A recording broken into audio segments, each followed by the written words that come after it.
2, 3, raconte!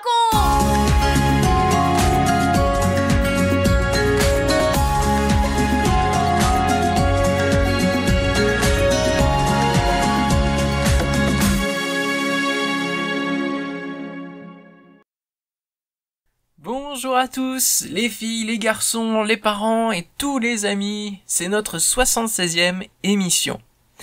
Il y a eu un problème à l'école et la maîtresse a demandé aux élèves ce qui s'est passé. « J'ai tout vu, moi, madame, » répond Lucas, « j'ai tout entendu. »« Alors, dis-moi ce que tu sais puisque tu as été témoin de ce qui est arrivé. » Et oui, Lucas est un témoin. Être témoin, c'est dire ce que l'on sait, ce que l'on a vu, ce que l'on a entendu. C'est la mission que Jésus a confiée à ses disciples. Te souviens-tu? Il leur a dit « Soyez mes témoins à Jérusalem, en Samarie et jusqu'aux extrémités de la terre. » Ils sont donc partis annoncer la bonne nouvelle partout dans le pays, et sais-tu ce que Dieu faisait? Il les accompagnait en faisant des miracles et des prodiges. Nous allons suivre l'un de ses disciples, c'est Philippe. Écoute bien, et tu répondras à ma question « Qui a été l'un des premiers témoins en Afrique ?» Tu retrouveras ce récit dans les Actes des Apôtres au chapitre 8. 1, 2, 3, raconte! Depuis que Philippe est arrivé en Samarie, beaucoup de choses ont changé, et les habitants de la ville en discutent. C'est formidable. Nous avons entendu parler des miracles que les disciples font à Jérusalem, mais maintenant, nous les voyons chez nous. Oui, Philippe prie au nom de Jésus et les gens sont guéris. J'ai vu un homme qui était possédé, tourmenté, et il a été complètement délivré. Il sautait de joie, on ne le reconnaissait pas. Moi, j'ai vu plusieurs handicapés lâcher leur canne et se mettre à marcher et à courir. Parmi mes voisins et mes amis, beaucoup de malades ont été complètement guéris. Vraiment, Dieu fait des prodiges au milieu de nous. Des foules entières viennent écouter Philippe. Il leur parle de l'amour de Jésus et de son pardon, et Dieu confirme ses paroles par des miracles. Ah, moi, c'est fini. Je ne vais plus voir Simon. Mais c'est un voleur. Moi non plus. Il nous a trompés. C'est un escroc. Mais qui est donc ce Simon qui se fait passer pour quelqu'un de très important? C'est un magicien. Il étonne les enfants et les adultes par sa magie et sa sorcellerie. Les gens sont fascinés par ses pouvoirs. Même les chefs de la ville vont le consulter. Mais en écoutant la parole de Dieu, on comprend que Simon est un homme méchant.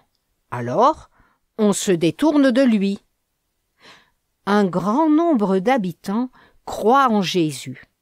Ils se font baptiser et deviennent ses disciples. Et que font-ils ensuite?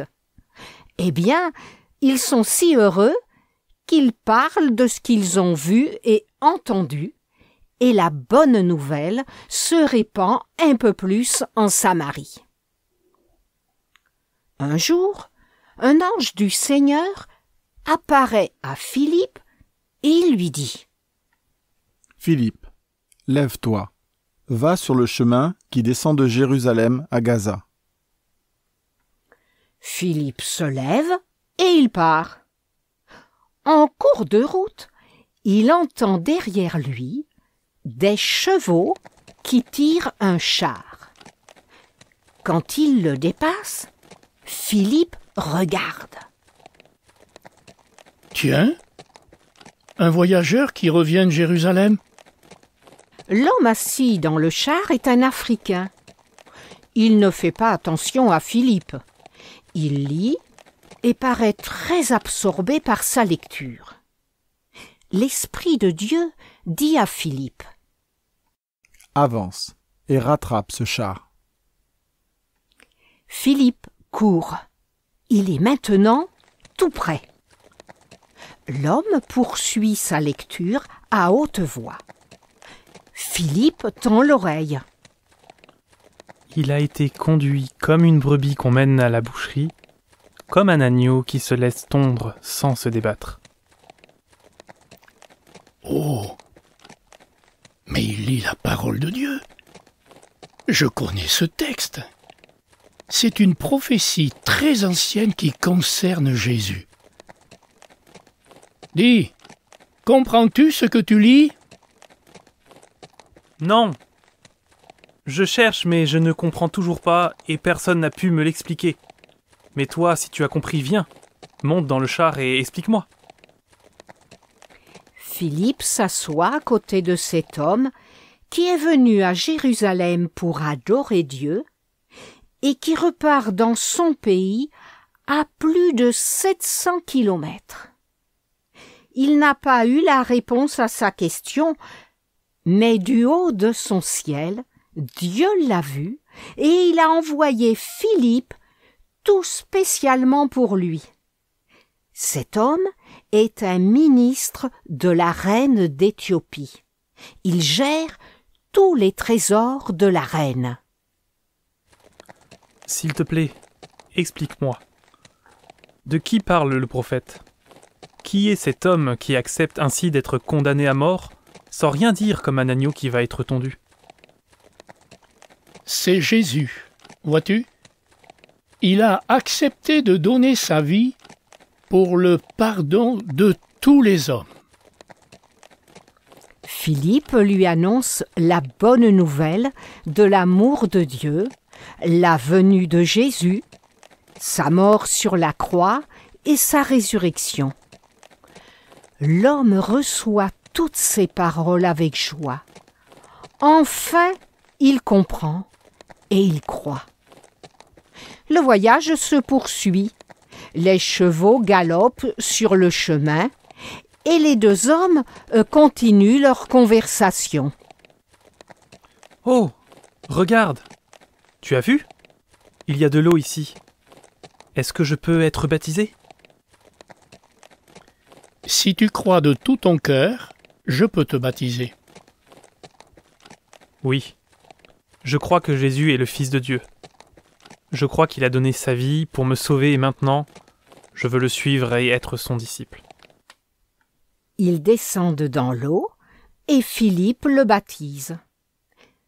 Quand ils sortent de l'eau, le ministre regarde tout autour de lui. Il est tout ébahi. Mais où est-il? Je ne le vois plus. Philippe n'est plus là. Il a disparu. L'Esprit du Seigneur l'a enlevé. L'homme remonte dans son char et, tout joyeux, il poursuit sa longue route en remerciant Dieu qui s'est fait connaître à lui. Et Philippe, où est-il? Qu'est-il devenu? L'Esprit de Dieu l'a conduit dans une autre ville où il annonce la bonne nouvelle.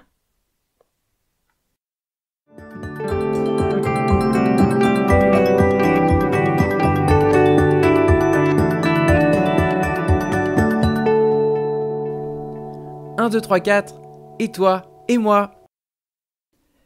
Le ministre a parcouru des centaines de kilomètres, traversé des villes et des villages. Qu'a-t-il fait? Certainement qu'il a parlé de Jésus à tous ceux qu'il a rencontrés.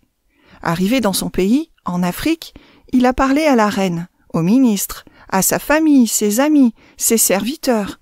Et ainsi, la bonne nouvelle de l'amour de Dieu s'est répandue, comme Jésus l'avait dit. Et après, sais-tu ce qui s'est passé? Eh bien, cela a continué. Il y a toujours eu des hommes, des femmes et des enfants qui ont parlé de Jésus, et Dieu les a accompagnés, faisant des prodiges et des miracles. C'est ce qui se passe encore aujourd'hui.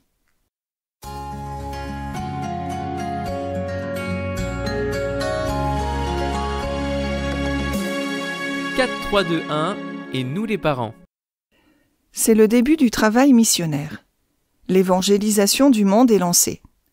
Proposez donc à vos enfants des ouvrages sur la vie des missionnaires, comment Dieu les a conduits, accompagnés, comment le travail s'est poursuivi et se poursuit encore dans le monde entier. Tout comme le ministre, vos enfants peuvent ne pas comprendre ce qu'ils lisent. Ils ont besoin qu'on leur explique, qu'on les accompagne. Je vous encourage à être attentif à leurs réactions, leurs questions. Rien ne peut remplacer ce contact direct. Si vous ne savez pas leur répondre, n'hésitez pas à les mettre en contact avec des personnes capables de le faire. Bon courage!